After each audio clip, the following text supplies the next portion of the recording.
who wants to remain an Indian but beat them, the Englishmen, at their own game, become, I don't know, engineer, whatever, like, so in contrast, this is the first big lesson, in contrast to those who claim, like, the one who, but here I heard, and this is good sign for you, he is not so important, but in United States he practically speaks as representing India, Homi Baba, no? His big motto was cultural imperialism wants to abolish differences. I claim quite on the contrary, you are the big lesson.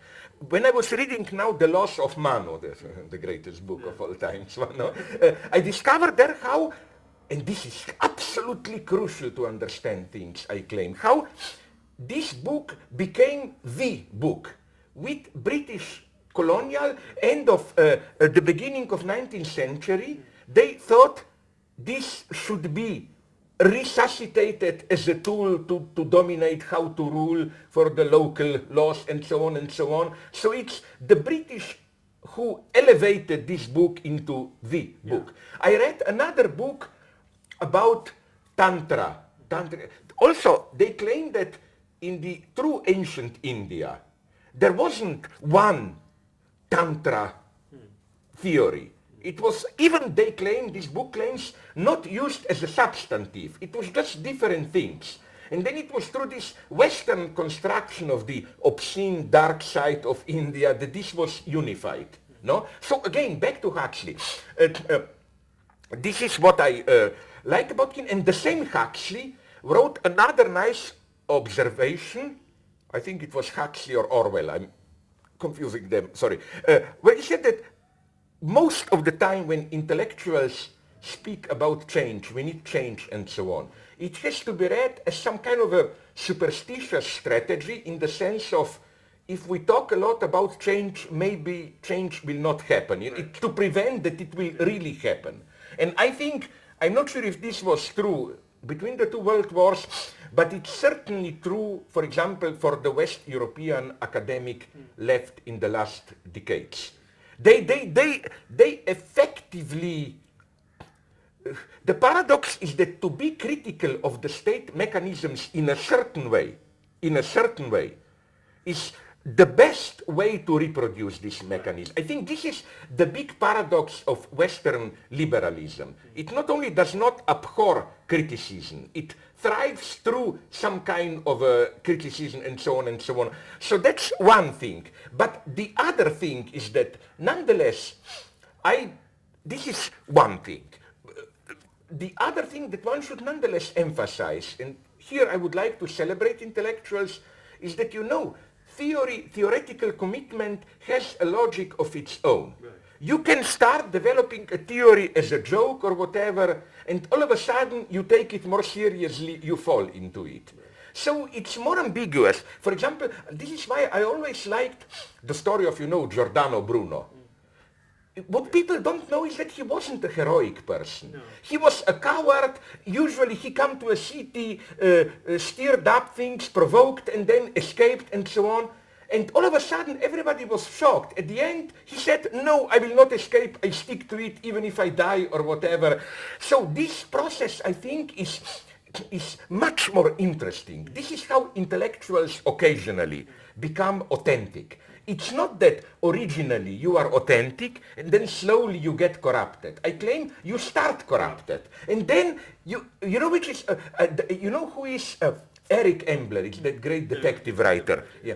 In one of his, I think, Journey into Fear novels, he has this wonderful sub-story of a guy who is a communist. And then he explains how he became a communist. He was married to a rich wife and he hated her. So to annoy and embarrass her when they received guests, he advocated communism just to embarrass his wife and the guests.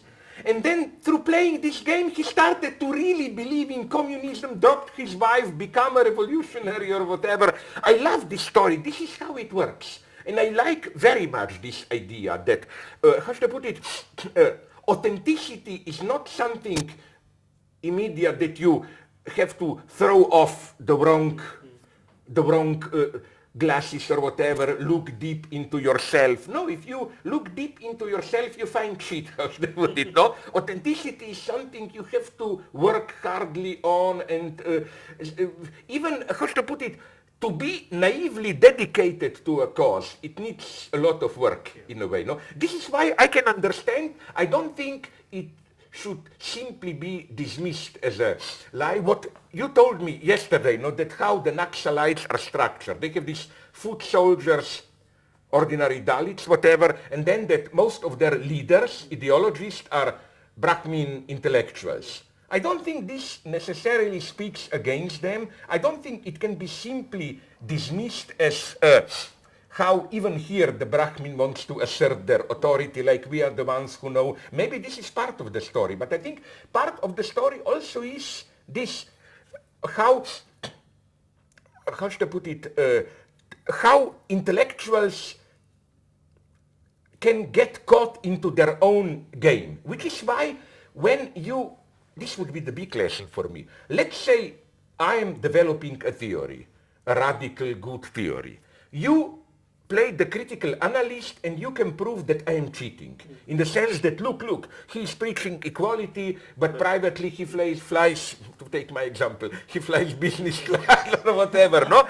But I don't think that this kind of ad hominem argument works. It doesn't matter. There can be more truth in theory, which is why I like what Jacques Lacan says when somebody accused him of, look, you are breaking your rules. You demand one thing from the analyst, but Lacan says, don't look at what I'm doing, just listen to what I'm saying. In a way, it's more truth in that. Right. I don't believe in this ad hominem that let's look at you, because I may be personally, I hope I'm not corrupted or whatever, but my theory, I'm not saying it does, may have an effect which at the end will even bring me to ruin. Yeah, you cannot. This is very important to know about intellectuals. We may make fun of them as, you know, corrupted and so on, but their theories can have very serious effects. But there is another thing that I think is very serious that you have recently called, almost made a militant call for people to learn,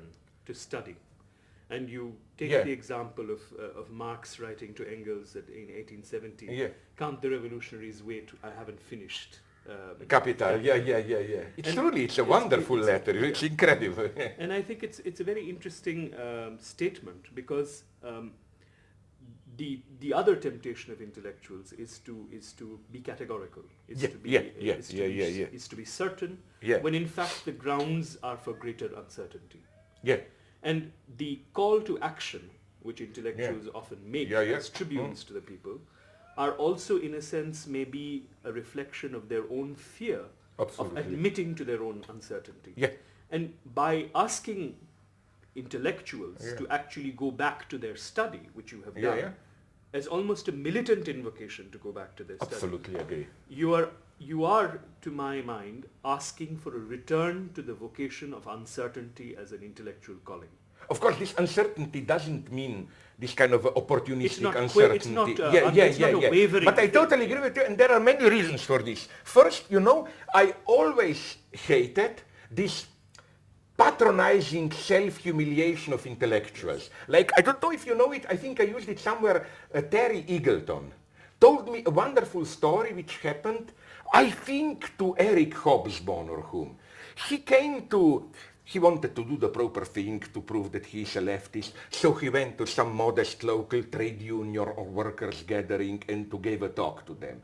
And he started with this patronizing pseudo-populist way, saying to workers, listen, I don't know anything more than you. I came here just to talk with you as equals. And Terry told me a wonderful thing happened. One of the workers immediately interrupted him. No, it's a fake. Fuck off. It's your duty to know more than us. That's why you are here to teach us and so on. This was the authentic voice, you know. Intellectuals have much, first, it is our duty and privilege, if we have a chance to know, to teach others. We shouldn't be ashamed of it. Second point, what you call uncertainty. What I simply think is that I totally agree with you, and it also fits nicely with psychoanalytic theory, how act a call to act, or even sometimes act as such, is